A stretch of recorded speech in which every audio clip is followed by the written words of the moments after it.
first announcement today is that you should all take off your jackets. I'm going to do the same. We got... It's not that sexy.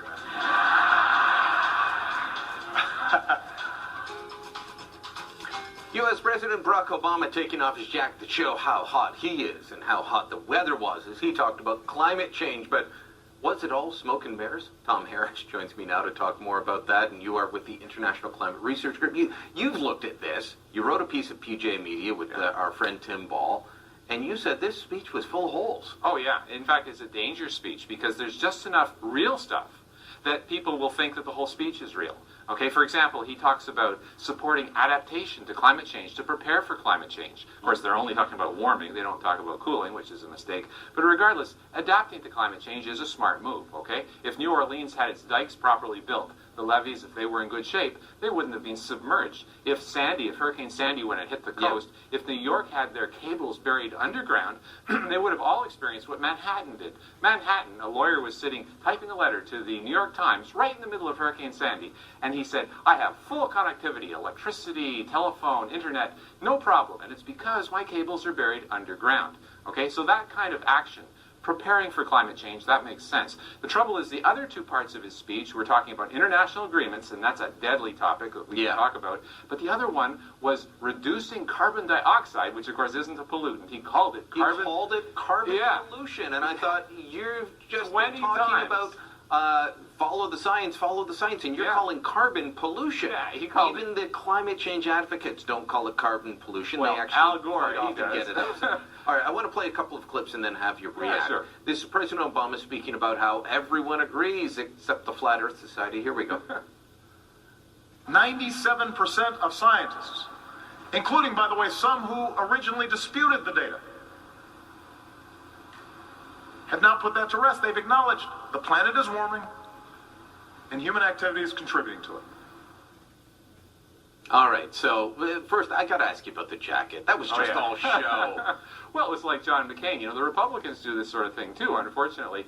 During when he was campaigning for president, there was a big chunk of ice that fell off the building, and he turned around and said, oh, it must be global warming. Oh. You know, so I mean... So the 97%, to what he said there. Yeah. Do 97% of scientists agree on what climate change is, how it's happening, why it's happening? No, not at all. But probably 100% of scientists actually agree with the statement he made, that humans are having influence on climate change, okay? I mean, if you spit in the ocean, it's probably going to raise sea level. So that's not the question. The question is, are we causing dangerous climate change?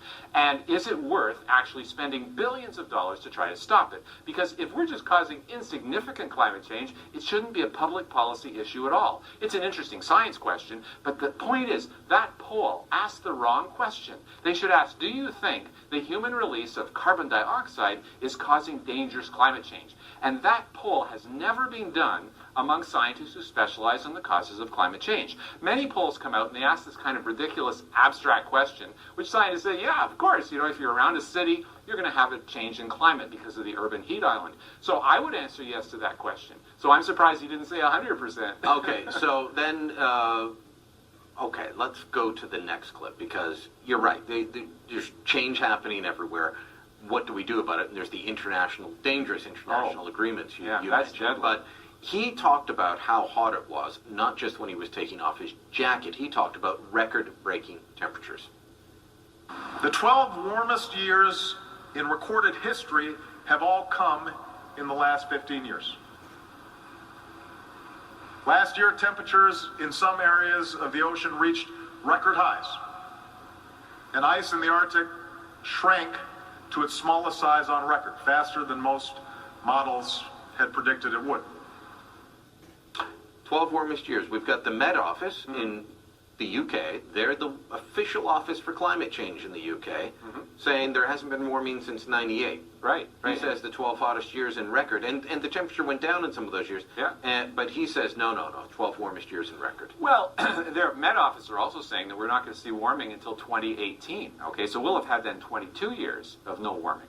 But, you know, if you're looking at temperature measured to hundredths of a degree, yes, you might find that indeed we have had the warmest period in, quote, he calls it recorded history. Well, what is recorded history? Is the Middle Ages, 1000 AD, when The Vikings were sailing in waters that are now covered with pack ice, by the way, much warmer in that period, is recorded history including that. If you only go back 100 years and you measure it to hundredths of a degree, you do find that his statistic is right.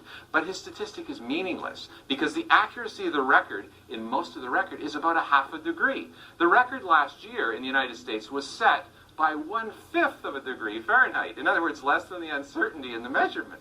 And if you actually look at how they determined that last year was a record hot temperature, what they did is they averaged the max and the min of the day. The max of the day in the 1930s was actually higher. It was much hotter in the 1930s. So it was hotter in the 1930s, just didn't get as cold at night last year. Exactly. Last year's coolness at night, which you can hardly use as a measure of heat in the day, actually was slightly higher, okay? It wasn't quite as cold in the night. So when you average them, you made a record of 1/5 of a degree, smaller than the error bar. So the whole thing is meaningless. There's been no temperature change effectively for 17 years. Blowing smoke, that's what a bum's doing. Tom, good talking to you again. Email me your thoughts on this. If you want to find the article I mentioned that Tom Harris and Dr. Ball wrote together, I've put it out on my social sites. Find it there. But email me your thoughts on Obama's Speech of Lies byline at sunmedia.ca. More to come.